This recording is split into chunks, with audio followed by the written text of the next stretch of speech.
Une fois, je crois qu'on ne le mesure pas assez, c'est la retenue des Russes dans ce conflit.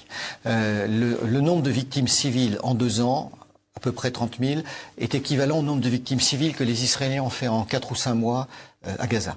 Donc ça montre bien alors il y a par contre le nombre de victimes militaires est évidemment très très élevé des deux côtés, mais ça montre bien que les Russes ont pris en considération dès le début le fait que les zones qu'ils voulaient libérer, le but c'était de les rattacher à la Russie. Donc il ne s'agissait pas de faire des massacres aveugles.